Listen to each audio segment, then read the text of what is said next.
అంటే మీ cousins related photos ఒక్కసారి చూద్దామా? Photo please, photo please. అది దీనికి ఒక ట్యాగ్ లైన్ కావాలి. Tag line, tag line.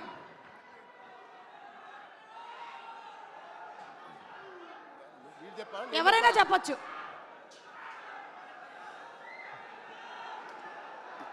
ఈ టోపీ ఎవరికి పెట్టాలో ఆలోచిస్తున్నాడు. సో అది సాయి దుర్గ తేజ్ మీరేనా? నేనే అండి.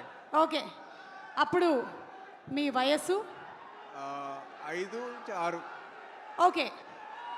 యా. అంటే ఆ వయసులో టోపీ ఎవరు పెడితే బాగుంటుందని చెప్పి మాయ అడిగారు. ఓహో, సో మీరు పెట్టేసుకున్నారా? Okay, next picture please. Next picture. కొంప తీసి అది మీరు కాదు కదా? మా అమ్మ షాపింగ్కి వెళ్ళినప్పుడు చూసుకోరా కొడుకుని అని చెప్పంటే మాయ బొమ్మలతో పెట్టేసి నా కాలు మధ్య లాక్ చేస్తారు.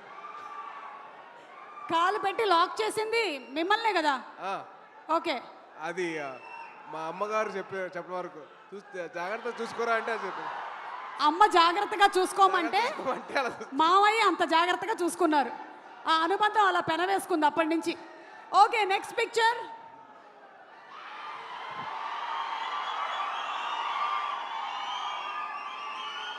అంటే ఈరోజు సెలబ్రేషన్స్లో అక్కడ చాలామంది మీరు అక్కడ చేస్తున్న పని.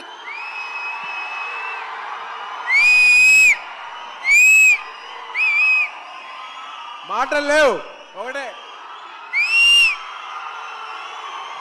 Thank you, super. Okay, next picture please. Ram Charan గారు, ఈ పిక్చర్ గురించి మీరేమైనా చెప్పాలనుకుంటున్నారా? ఇందాకటి ఇదైనా పర్వాలేదు. అది క్లియర్గా కనిపించలేదు. నేనేనా ఎవరు తెలియట్లేదు. నేనే. మీరిద్దరే కదా?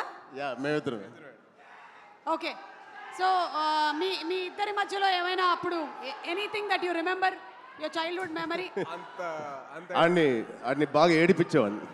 మీరు బాగా ఏడిపించేవాళ్ళ? Yeah. ఎప్పుడైనా మీరు సాయి ధరమ్ తేజ్ని బాగా చదువుకో అని చెప్పారా? నా పేరు నిలబెట్టరా అని చెప్పేవాడిని. నాకన్నా మంచి మార్క్స్ రావాలి రా. అంటే చాలా వరకు చరణ్ చేసే పనులకి నేను కవరింగ్ చేసేవాడిని. లేదు నేనే చేసాను అని చెప్పి చాలా వరకు కవరింగ్ చేసేవాడిని. ఓ, అలాగే మీకు ఎప్పుడైనా మీ అమ్మ నాన్న చరణ్ నేను చూసి నేర్చుకో అని చెప్పినవి ఏమైనా ఉన్నాయా? అంటే అలా మాత్రం చెయ్యొద్దని చెప్పి చాలా మంది చెప్పారు. అలా చేయొద్దని చెప్పారా? చెయ్యొద్దని చెప్పారు. ఓకే, అంటే ఏం అలా చేసే- చెయ్యొద్దు, వాడిని చూసి నేర్చుకో అని చెప్పారు. ఓహో, అలా అలా అబ్బా. ఇది సూపర్, అదిరిపోయింది. Okay, next picture please. Wow, ఇంకొకళ్ళు కూడా అక్కడే కిందే కూర్చొని ఉన్నారు. వైష్ణవ్ తేజ్ కాదు, మాకు సాయి దుర్గ తేజ్, రామ్ చరణ్ గారు ఈవెంట్స్లో కనిపించినా ఎక్కడైనా పబ్లిక్ ప్లాట్ఫామ్స్లో చూసినా చాలా డిసిప్లిన్డ్గా ఉంటారు. మీ కజిన్స్తో ఎలా ఉంటారని కొంచెం ఆయన ఇంకొక యాంగిల్ చెప్పొద్దంటున్నారా? చెప్పొద్దంటున్నారు. చాలా పద్ధతిగా చాలా అందరినీ కలుపుకొని ఉంటాడండి. ఏంటేంటి? చాలా పద్ధతిగా చాలా ఆహ్లాదకరంగా చాలా హ్యాపీనెస్తో ఉంటామండి మేము. అవునా?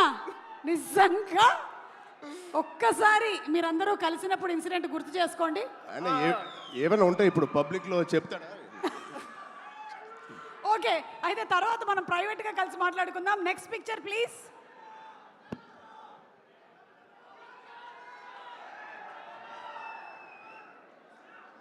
ఏమండి, అమ్మా మీరు ఇలా సరదా తీర్చుకున్నారా?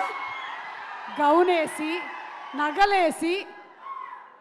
అంటే ఏం లేదండి,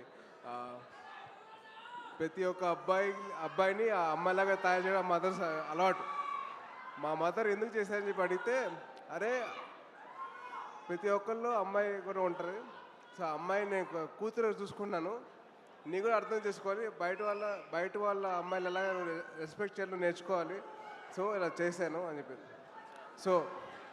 సో మా మదర్ చేసింది ఏంటంటే, ఎదురు అమ్మాయిల్ని రెస్పెక్ట్ చేయడం నేర్చుకో అని చెప్పి నాకు డ్రెస్ చేస్తారు. అంటే ఇదంతా మీకు అప్పుడే అర్థమైందా? ఇప్పుడు కాదు, తర్వాత చెప్పారు. Okay. ఎందుకమ్మా చేశారంటే అప్పుడు చెప్పారు అన్నమాట. ఓకే ఆ వయసులో కాదు, ఆ వయసులో అసలు క్వశ్చన్ తెలియదు. Okay so pictures over. Ram Charan గారు, ఒకవేళ మీరు తనని ఇప్పుడు ఆశీర్వదించాలి అంటే ఈ రెండిట్లో ఏం చెప్పి ఆశీర్వదిస్తారు? ఏ, శీఘ్రమేవ కళ్యాణ ప్రాప్తిరస్తు. బి, బోల్డ్ అన్ని pan India films ప్రాప్తిరస్తు.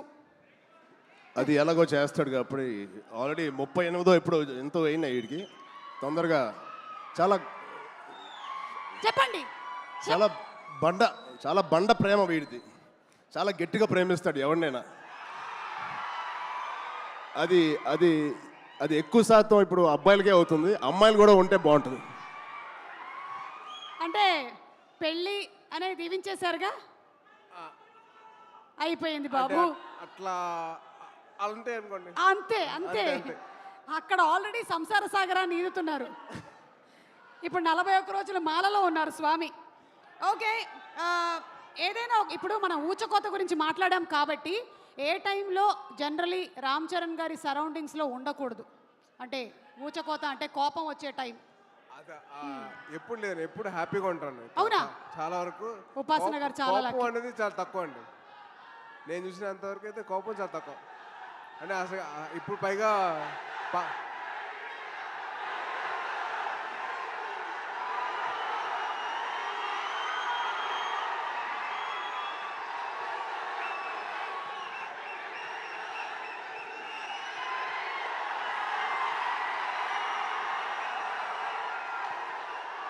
Okay so Ram